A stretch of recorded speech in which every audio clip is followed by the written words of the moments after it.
생활을 오래 하면 성숙한 믿음이 될 것 같지만 믿음 생활을 오래 해도 영적으로 성숙하지 못한 사람들이 있습니다. 그런 것을 보면 이 기간이 오래됐다고 해서 성숙한 믿음을 보장하는 것은 아니다라는 것을 우리가 깨닫게 되는데요. 여러분, 우리가 예배에 참석하는 것만으로 우리가 믿음이 성장할 수 있는 것은 아니다라는 것이죠. 가장 기본적인 일이긴 하지만 우리가 스스로 말씀을 가지고 내 삶을 훈련하지 아니하면 절대로 성숙할 수가 없다라는 것입니다. 아이가 어렸을 때에는 부모가 젖을 먹여줘야지만 자라는 거 아니겠습니까? 크면 스스로 자기가 먹어야 하는 것이죠. 마찬가지입니다. 우리가 영적으로 성숙한 사람은 이제 하나님의 말씀을 스스로 읽고 내 것으로 삼고 또 그 말씀대로 또 실천함으로 내 삶에서 이제는 스스로 그런 모든 것들을 내가 할 수 있는 단계까지 우리가 올라가야 되는 것이죠. 그래서 우리가 단순히 영적으로 구원받아서 출생하는 것뿐만 아니라 예수 그리스도를 닮아가는 우리 성화의 과정이 잘 이루어져야 되리라고 믿습니다. 우리가 오랫동안 믿음 생활을 했는데도 불구하고 영적으로 어린아이와 같은 성숙하지 못한 사람들을 보게 되면 말씀보다 사람을 더 의지하는 그런 모습을 보게 됩니다. 그리고 늘 자기 감정이 말씀보다 더 앞서는 것을 우리가 보게 되지요. 기분이 좋을 때는 열심히 주님을 위해서 충성 봉사하다가도 내 기분이 좀 나쁘면 예배 빠지기는 쉽고요. 헌신도 봉사도 우리가 잘 제대로 하지 않는 경우를 보게 됩니다. 조그만 힘들고 어려운 일이 생기면 우리가 주저앉아 버리고 말지요. 그렇다고 한다면 여러분의 믿음의 상태는 어떻습니까? 스스로 내 믿음을 점검해 볼 때에 나는 좀 성숙한 믿음이다. 우리 한국 사람들은 이렇게 물어보면 절대로 대답 안 합니다. 하지만 여러분, 개인적으로 내 믿음이 어떠한지 우리가 날마다 내 믿음이 어떠한지를 늘 점검하는 것은 필요할 줄 믿습니다. 혹시 내 믿음이 성숙하지 못한 믿음은 아닌지 또 성숙한 믿음인지 오늘 우리는 본문 말씀을 가지고 미성숙한 믿음을 버리라 라는 제목으로 함께 은혜를 나누기를 원합니다. 첫째로, 사람을 의지하는 믿음은 미성숙한 믿음입니다. 이스라엘 백성은 엄청난 하나님의 은혜를 받았어요. 그래서 애굽에서 나올 수가 있었지요. 이제 그들은 노예 생활을 이제 벗어났습니다. 마음껏 자유를 누릴 수 있게 되었어요. 여러분, 애굽에 있을 때 고역이 점점 심해져 갔습니다. 사는 게 사는 것이 아니었지요. 불평과 불만이 하늘을 찌를 듯했습니다. 그러나 이 고역이 계속 심해지고 자유는 박탈당하고 점점 삶이 어려워졌을 때 그들이 한 일이 바로 하나님을 찾게 되었다라는 것이죠. 그래서 하나님께 부르짖게 되었을 때 하나님께서 그 부르짖음에 응답하셔서 하나님은 모세를 통해서 이스라엘 백성들을 애굽 땅에서 이끌어내 주셨습니다. 근데 그냥 나올 수 있는 것은 아니었어요. 누가 노예가 다 나간다는데 좋아하는 사람이 어디 있겠습니까? 바로가 안 된다 거절을 했지요. 그때 하나님께서는 놀라운 기적을 통해서 하나님께서 살아 역사하시는 분임을 바로에게 또 이스라엘 민족들에게 보여주셨습니다. 우리가 잘 아는 대로 놀라운 10가지의 기적을 이스라엘 백성들은 보게 되었지요. 우리가 믿는 하나님이 보통 하나님이 아니다라는 것을 알게 되었습니다. 자, 마지막 장자의 죽음을 통해서 애굽 땅에서 나오게 되었을 때에도 그냥 나온 게 아니었잖아요. 사면 초가의 상황 가운데 하나님께서 기적과 같은 놀라운 역사를 보여주셨는데 홍해가 갈라지는 놀라운 일을 보여주셨습니다. 우리나라도 홍해의 기적 이렇게 갖고 진도 앞바다에 이렇게 그런 게 아니라니까요. 여러분, 성경에 보니까 이 물이요 담을 쌓았다 이렇게 얘기하세요. 그리고 이스라엘 백성들은 마른 땅을 걸어갔다 이렇게 성경 기록하고 있습니다. 이것은 누가 하셨냐? 하나님께서 하신 겁니다. 이스라엘 백성들은 이런 전능하신 하나님의 놀라운 능력을 경험했다라는 것이죠. 그리고 자신들은 건넜지만 애굽의 군대는 그 물에 수장을 당하게 되는 그런 일도 이스라엘 백성들은 보게 되었습니다. 자, 여러분, 우리가 이렇게 놀라운 기적을 경험하게 되면 믿음이 성숙해질 것 같지 않습니까? 근데 성숙하지 못한 것 같습니다. 이스라엘 백성들의 모습을 보면 얼마나 그들의 믿음이 나약했는지 우리가 알게 되는데요.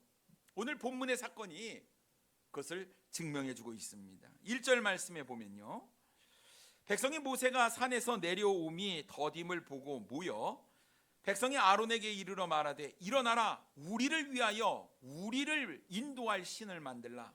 이 모세 곧 우리를 애굽 땅에서 인도하여 낸 사람은 어찌 되었는지 알지 못함이니라 라고 말씀하고 있습니다.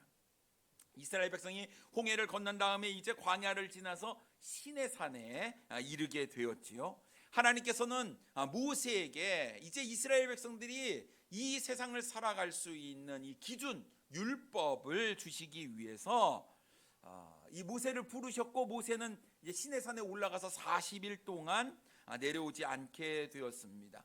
이 40일 동안 엄청난 일이 이 백성들 가운데서 일어났다라는 거예요. 그들 마음 가운데 시험이 생긴 것입니다. 그들에게 모세가 없다는 것은 마치 하나님이 그들 중에 없다는 것과 같은 그런 느낌을 받은 것이죠.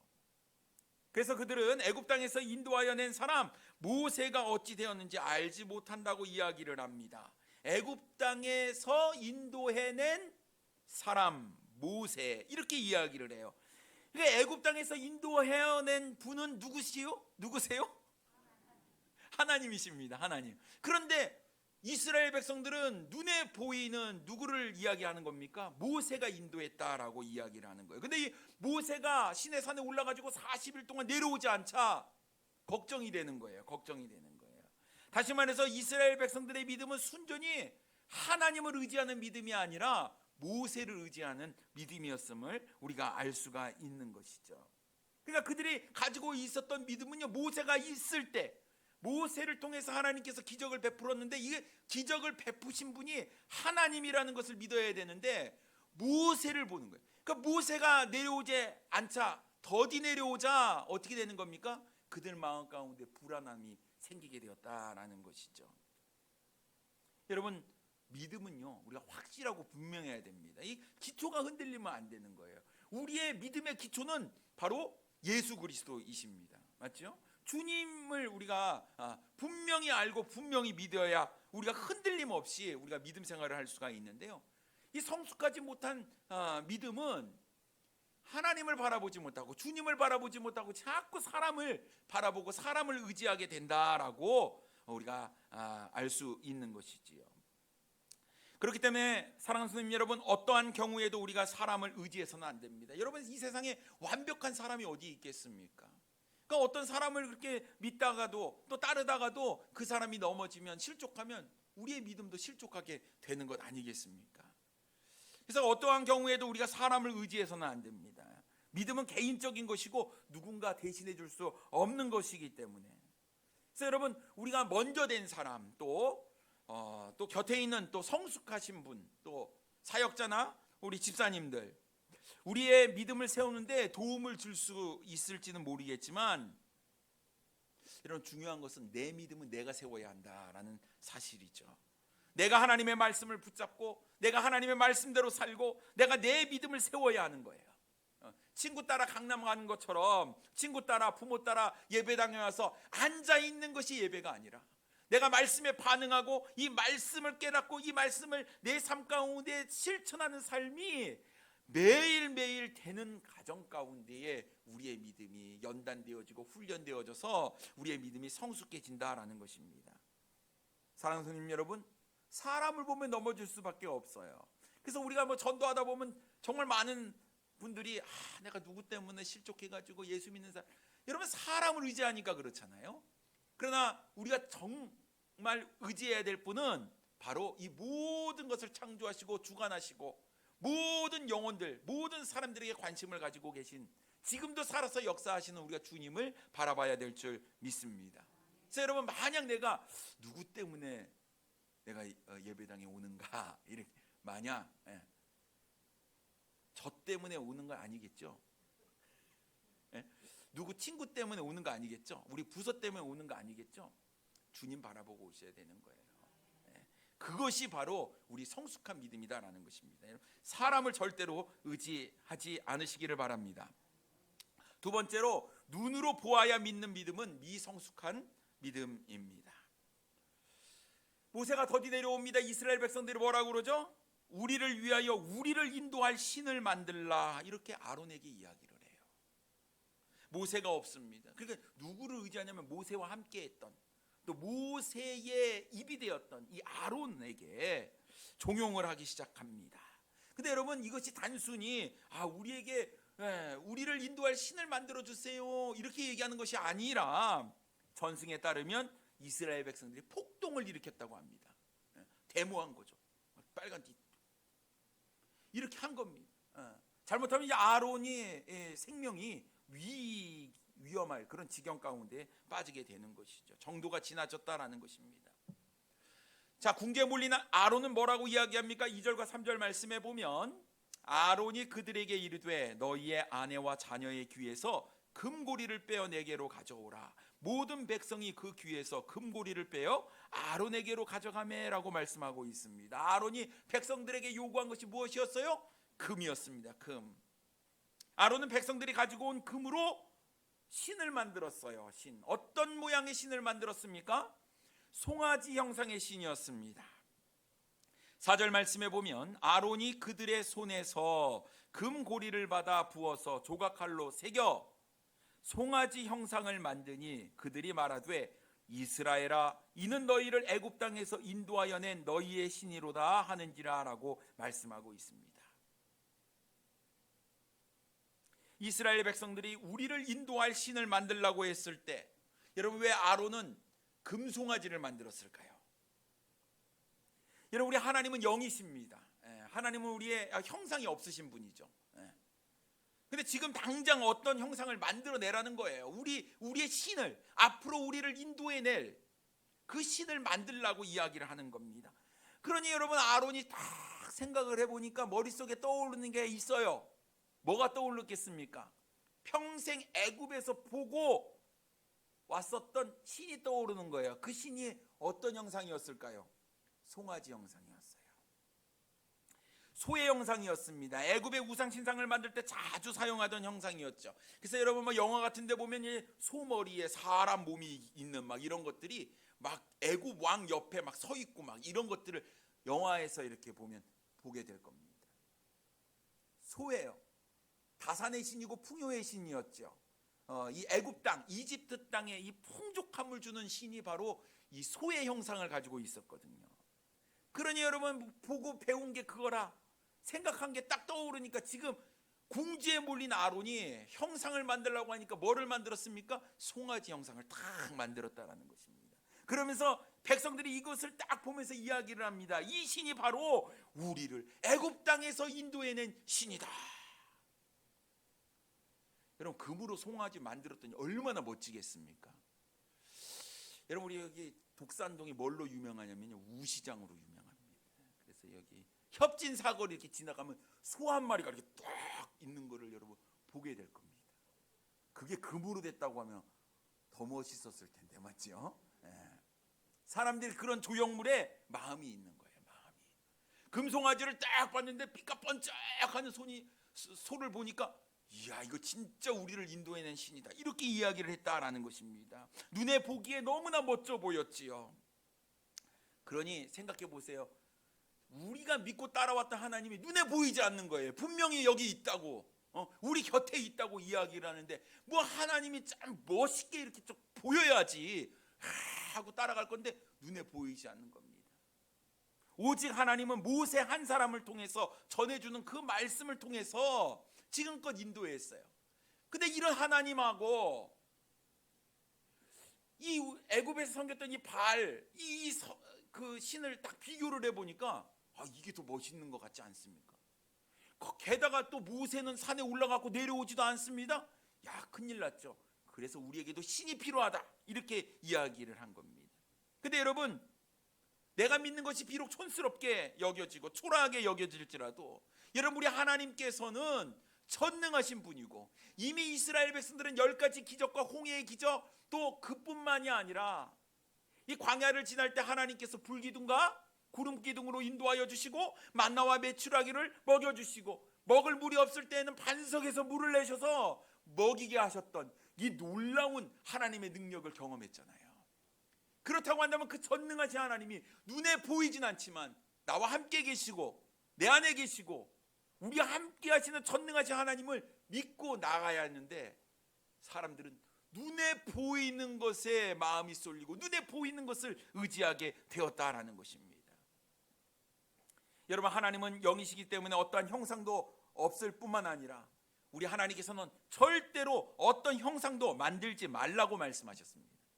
신명기 5장 8절 말씀에 보면, 너는 자기를 위하여 새긴 우상을 만들지 말고 위로 하늘에 있는 것이나 아래로 땅에 있는 것이나 땅 및 물속에 있는 것에 어떤 형상도 만들지 말며 라고 말씀하고 있습니다. 왜 형상을 만들지 말라고 했습니까? 형상을 만들어 놓고 그것을 숭배하게 되니까 그러는 거죠. 우상 숭배는 하나님 앞에 절대로 해서는 안 되는 범죄 행위인 줄 믿습니다. 거기에다가 내가 만든 신은 절대로 신이 될 수가 없습니다. 여러분, 내가 피조물인데 피조물이 만들어 가지고 그것을 신이라고 섬기는 게 얼마나 웃기겠습니까? 여러분, 뭐 금송아지가 저절로 나왔나요? 막 불에다 넣었더니 뿅 하고 막 금송아지가 태어났습니까? 성경에 뭐라고 이야기하죠? 아론이 조각칼로 만들었다고 성경은 이야기하고 있어요. 내가 만들었는데 그게 신이라는 겁니다. 이게 얼마나 어리석습니까? 그게 무슨 능력이 있겠습니까? 여러분, 시편 135편 15절로부터 18절 말씀에 보면, 열국의 우상은 은금이요 사람의 손으로 만든 것이라. 입이 있어도 말하지 못하며 눈이 있어도 보지 못하며 귀가 있어도 듣지 못하며 그들의 입에는 아무 호흡도 없나니 그것을 만든 자와 그것을 의지하는 자가 다 그것과 같으리로다. 이렇게 말씀하고 있습니다. 여러분, 어떠한 형상이요 무슨 능력이 있단 말입니까? 근데 만들어 놓고 얼마나 비는지 몰라요. 빌어도 너무 많이 비는 거죠. 손발이 다 닳도록. 그런다고 그게 무슨 능력을 행할 수 있단 말입니까? 어리석죠. 참 어리석은 인생의 모습입니다. 어떤 형상을 내가 만들어 놓고 내가 그것을 섬기고 숭배하고 절하는 것만큼 바보 같은 일이 어디 있겠습니까? 그런데도 불구하고 이스라엘 백성들은 자꾸 눈에 보이는 신상을 만들려고 하는 이유는 보이지 않으니까 불안하기 때문에, 보이지 않으니까 두렵기 때문에, 내가 보지 못하니까 무섭기 때문에 그렇습니다. 그러니까 자꾸 뭔가를 보여달라는 것이죠. 그래서 하나님께서 말씀을 통해서 보여줘도 우리가 그것을 만족하지 못하는 거예요. 무엇인가 실체를 보여달라고 이야기를 하는 겁니다. 하나님을 볼 수가 없다면 하나님 내 삶 가운데 어떤 기적을 통해서 내가 깨닫게 해달라고 이야기를 합니다. 근데 우리 하나님께서 이미 보여주셨잖아요. 또 얘기할까요? 10가지 기적 보여주셨잖아요. 홍해바다 보여주셨잖아요. 만나와 메추라기도 보여주셨잖아요. 물도 보여주시고 구름 기둥 불 기둥 다 보여주셨다니까요. 그러니까 여러분, 사람이 얼마나 간사하냐면 보여주면 믿겠다고 얘기했는데 보여줘도 안 믿는 것이 사람인 거예요. 여러분, 우리 하나님께서는 우리 눈에 보이지 않지만 지금도 우리와 함께 계십니다. 임마누엘 하나님, 우리와 함께 계신 우리 하나님, 그 하나님께서 지금도 쉬지 않고 일하고 계신다라는 것이죠. 우리의 머리털까지 세신 바 되시는 우리 주님께서 말이죠, 우리를 지키시고 보호해 주신다라는 것입니다. 그렇습니다. 지금 모세가 없어도 그들이 두려워할 이유는 하나도 없었어요. 왜요? 하나님이 그들과 함께 하고 계시니까 말입니다. 그들의 삶을 책임지는 분은 모세가 아니었습니다. 바로 하나님이셨지요. 그럼에도 불구하고 이스라엘 백성들은 모세가 보이지 않자 불안에 떨고 있었습니다. 그래서 여러분, 사람이든 물건이든 눈에 보이는 것, 여기에 기초한 신앙은 허무하게 무너지고 만다라는 것이지요. 자기 눈으로 보아야 하는 믿음은 미성숙한 믿음입니다. 여러분, 보인다고 해서 다 존재하는 것이 아니며 보이지 않는다고 해서 존재하지 않는 것이 아닙니다. 비록 하나님께서 우리의 눈에 보이지 않지만 우리 하나님은 지금도 살아서 역사하시는 분인 줄 믿습니다. 그래서 히브리서 11장 1절 말씀에 뭐라고 이야기하죠? 우리 다 같이 한번 읽어보겠습니다. 시작. 믿음은 바라는 것들의 실상이요 보이지 않는 것들의 증거니. 여러분, 보지 않고 믿는 것, 이것이 복된 겁니다. 주님께서 우리 눈으로 보이지 않지만 여러분 느끼셔야 돼요. 말씀 가운데 역사하신 하나님을 우리가 삶 가운데 체험하는 삶을 살아야 될 줄 믿습니다. 이것이 정말 복된 인생인 줄 믿습니다. 마지막 세 번째로 내가 원하는 대로 하는 믿음은 미성숙한 믿음입니다. 여러분, 믿음은 기준이 있어야 돼요. 기준은 절대적이어야 합니다. 이 기준은 바뀌어서는 안 되는 것이죠. 만약 기준이 바뀌어 버리면요, 엉망진창이 되어 버리는 거예요. 우리가 대형을 설 때 기준 그럽니다. 그러면 기준, 그럼 이 기준을 따라서 이렇게 열을 쫙 써야 되잖아요. 제가 조교였습니다. 조교였는데 대구 MBC에서 이 국군의 날 때 사진 영상 촬영한다고 저희를 찾아온 거죠. 근데 제식을 못 해가지고 중대장한테 혼났습니다. 무슨 조교들이 발을 못 맞춘대. 그게요, 카메라를 대고 있으니까 안 되니까 평상시 하는 건데, 아니 왼손하고 왼발이 같이 나가는 거잖아요. 이게 왜 그렇습니까? 긴장해서 그런 거죠. 평상시대로 하면 되는데 긴장하니까 그러는 겁니다. 그러니까 앞에 있는 기준이 못하니까 뒤에가 다 엉망이 되는 거예요. 앞이 이렇게 같이 가니까 뒤도 같이 가고 막. 그러면 이등병 맨 앞에 세우잖아요. 원래 고참은 뒤에 가는데 또 찍는다니까 또 고참이 앞에 간대요. 고참이 앞에 가고 틀리니 참 중대장이 볼 때 얼마나 기가 차겠습니까? 여러분, 기준이 잘 세워져야 되는 겁니다. 여러분, 우리의 믿음의 기준, 우리의 인생의 기준은 주님이 되어야 하고 주의 말씀이 우리의 삶의 기준이 되어야 될 줄 믿습니다. 이스라엘 백성들의 기준은 하나님이셔야만 했어요. 눈에 보이는 어떠한 상황이라든지 사람이 아니었다라는 것입니다. 근데 모세가 내려오지 않는 거예요. 그전에는 모세를 통해서 들려준 하나님의 말씀에 순종을 했습니다. 그들이 불평도 하고 원망도 했지만 그래도 말씀이 주어졌을 때 말씀 따라 왔거든요. 근데 모세가 내려오지 않자 때는 이때다 이렇게 생각을 한 것 같습니다. 그래서 이번 기회에 내가 원하는 기준을 세워야겠다 이런 마음이 있었던 것 같아요. 그래서 이스라엘 백성들은 자기가 원하는 신을 만들었어요. 그게 금송아지였죠. 그런데 그들은 여전히 나는 바알신을 섬기는 게 아니고 하나님을 섬기다 이렇게 얘기를 하고 있습니다. 5절 말씀에 보면요, 아론이 보고 그 앞에 제단을 쌓고 이에 아론이 공포하여 이르되 내일은 여호와의 절일이니라 이렇게 얘기를 했어요. 백성들도 이야기할 때 이렇게 얘기했습니다. 애굽 땅에서 우리를 인도해낸 신을 만들라 이렇게 얘기했어요. 우리를 인도한 신이 누구였습니까? 하나님이었죠. 또 그 아론도 뭐라고 이야기를 하냐면 내일은 여호와의 절일이다 이렇게 얘기를 하는 거예요. 그러니까 그들 마음 가운데 하나님을 생각을 하고 있었지만 이 하나님을 새로 만든 하나님이 아니라 이제 금송아지의 형상을 만들어 놓고 내가 원하는 신을 만들어 버린 것이었죠. 그것이 하나님이길 바라는 마음이 그들 마음 가운데 있었던 것 같습니다. 뿐만 아니라 6절에 보면 이렇게 이야기합니다. 이튿날에 그들이 일찍이 일어나 번제를 드리며 화목제를 드리고 백성이 앉아서 먹고 마시며 일어나서 뛰놀더라 이렇게 얘기를 하고 있어요. 자, 여러분, 백성들이 뭐 했습니까? 번제 드리고 화목제 드렸어요. 이것은 하나님께 제사를 드리는 방법이 맞습니다. 근데 제사를 잘 드렸어요. 그리고 나서 그들의 모습을 보니까 백성이 앉아서 먹고 마시며 일어나서 뛰놀더라.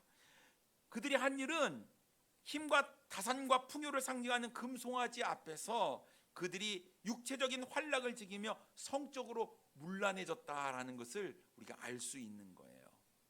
그게 어디서부터 왔습니까? 애굽 사람들이 자신의 신을 섬겼던 모습을 따온 거예요. 솔직히 말하면 그런 마음들이 그들 마음 가운데 있었던 것 같습니다. 한순간에 완전히 타락하고 말았죠. 내가 원하는 신을 만들어버린 거예요. 하나님과 우상을 믹스해가지고 내가 섬기기 좋을 대로 그렇게 신을 만들어버렸다, 하나님을 만들어버렸다라는 것입니다. 사랑하는 성도 여러분, 우리가 원하는 대로 하나님을 섬겨서는 안 됩니다. 우리의 기준은 하나님의 말씀이에요. 예 하라고 하면 예 하셔야 되고 아니라 하면 우리는 아니다라고 이야기할 수 있어야 되는 겁니다. 이것이 하나님께서 우리에게 원하시는 삶이에요. 이래도 되고 뭐 다 좋은 게 좋은 거지 뭐. 여러분, 좋은 게 좋은 게 아니라니까요. 특히 이스라엘 백성들의 모습을 보면 우리가 잘 알 수 있다라는 거예요. 여러분, 아론이 금을 부었더니 송아지 형상이 나왔다고요? 아니잖아요. 자기가 원하는 형상을 만들었다니까요. 하나님의 형상을 자신이 원하는 것으로 변형시켜서 하나님이 우리의 주인이 아니라 내가 주인이 되겠다라는 마음이 그들 마음 가운데 있었다라는 것입니다.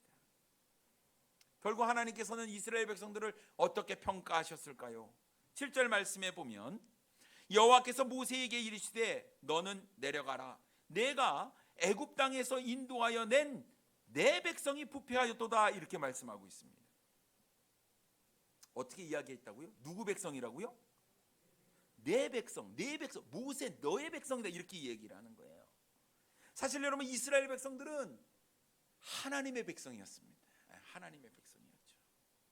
근데 오늘 하나님께서 모세에게 내가 애굽 땅에 인도해낸 내 백성이 부패했다 이렇게 말씀을 하셨어요. 왜 그랬을까요? 왜 이스라엘 백성들이 하나님과 맺은 언약을 누가 파기했습니까? 이스라엘 백성이 스스로 파기했습니다. 하나님의 백성으로서의 자격을 상실해버린 거예요. 하나님의 마음이 얼마나 아프겠습니까? 나는 버젓이 이렇게 살아있고 나는 지금 너희들과 함께 있고 내가 너희에게 예배를 받기에 합당한 신인데 이스라엘 백성들이 그렇게 하지 않는 거예요. 하나님을 하나님으로 섬기지 아니하고 자기 멋대로 자기 원하는 대로 하나님을 쥐락펴락하려고 했던 이스라엘 백성들, 이제 내 백성이 아니라 내 백성이다, 이제는 난 모르겠다 하는 것이죠. 여러분 오늘 본문 이후에 있는 말씀을 보게 되면요, 모세가 하나님께 부르짖습니다. 하나님, 이 백성이 주의 백성입니다. 주의 백성입니다. 주의 백성입니다. 주의 백성이라는 것을 강조하지요. 결국 하나님께서 마음을 돌이키셔서 이스라엘 백성들을 품게 되는 겁니다. 사랑하는 성도 여러분, 우리가 하나님의 말씀에 순종하지 아니하고 내가 원하는 대로 하나님을 조정하려고 하는 것은 잘못된 믿음이지요. 여러분 미성숙한 믿음이요, 말씀에 온전히 순종하지 못하고 하나님 그래도 이렇게 저렇게 하면서 내 이야기를 주장하는 것, 여러분 이것은 성숙하지 못한 믿음이다라는 것입니다. 성숙한 믿음은요, 하나님의 뜻을 알아요. 그리고 기꺼이 그 뜻에 내 삶을 내려놓고 순종하는 겁니다. 이것이 성숙한 사람의 모습인 것이죠. 설사 내가 희생하고 내가 섬겨야 하고 내가 베풀어야 하고 내가 헌신해야 할지라도 하나님께서 기뻐하시면, 그것이 하나님의 뜻이라고 한다면 우리가 해야 될 일은 다른 거 없습니다. 순종해야 하는 것입니다. 성숙한 사람은요, 네, 말씀만 하옵소서, 주의 종이 듣겠습니다. 주여 말씀만 하옵소서, 제가 그 말씀에 순종하겠습니다. 여러분, 내가 원하는 대로 하나님을 조종하는 것이 아니라 주님께서 그렇게 말씀하시면 제가 순종하겠습니다 라는 자세가 필요한 거예요. 사도 바울이 하나님께 간구합니다. 저에게는 육체의 가시가 있습니다. 3번이나 주님께 간구했습니다. 부르짖었습니다. 이것 좀 낫게 해달라고. 그러나 주님께서 뭐라고 말씀하셨죠? 내 은혜가 내게 족하다. 아멘. 주님 알겠습니다. 주님의 뜻이 그러시면 제가 순종하겠습니다. 육체의 가시를 안고 사도 바울은 순교할 때까지 충성스럽게 주님께서 맡겨주신 그 사명을 감당하는 인생을 살게 되었습니다. 사랑하는 성도님 여러분, 그런데요 저런데요 하면서 내 뜻을 이야기하면서 하나님을 움직이려고 하는 것이 아니라, 여러분 우리가 하나님께서 어떤 말씀을 하시든지 그 말씀에 순종할 때 하나님께서 놀라운 축복을 우리에게 주시리라고 믿는 거예요. 내 방법, 내 계산대로 하지 말고 전적으로 주님의 말씀에 순종하시는 우리 사랑하는 성도님들 되기를 원합니다. 성숙과 미성숙의 차이는요, 순종의 차이인 겁니다. 사랑하는 성도님 여러분, 순종하십시오. 아니요, 잠깐만요, 이런 얘기가 우리의 입에서 사라지기를 바라고요. 네, 주님, 네, 제가 순종하겠습니다. 이것이 바로 온전한 순종이요 성숙한 믿음이라고 믿습니다. 사랑하는 성도님 여러분, 이스라엘 백성의 이 미성숙한 모습이 혹여나 내 삶 가운데 있는 것은 아닌지 여러분 늘 점검해 보시기를 바랍니다. 내가 사람을 의지하는 것은 아닌지, 눈에 보이는 것을 의지하는 것은 아닌지, 하나님 사랑하고 하나님의 말씀에 순종하겠다고 이야기하면서도 하나님의 말씀이 아닌 내 뜻을 하나님께 이야기하고 있는 우리의 모습은 아닌지요. 만약 이런 모습이 있으면 우리의 믿음은 성숙하지 못한 겁니다. 이제는 주의 뜻을 말씀을 통해서 깨닫고 말씀을 통해서 이야기하는 것을 우리의 삶 가운데 순종함으로 이제는 성숙한 믿음으로 하나님께 영광을 돌려드리는 우리 사랑하는 성도님들 되기를 원합니다. 기도하겠습니다.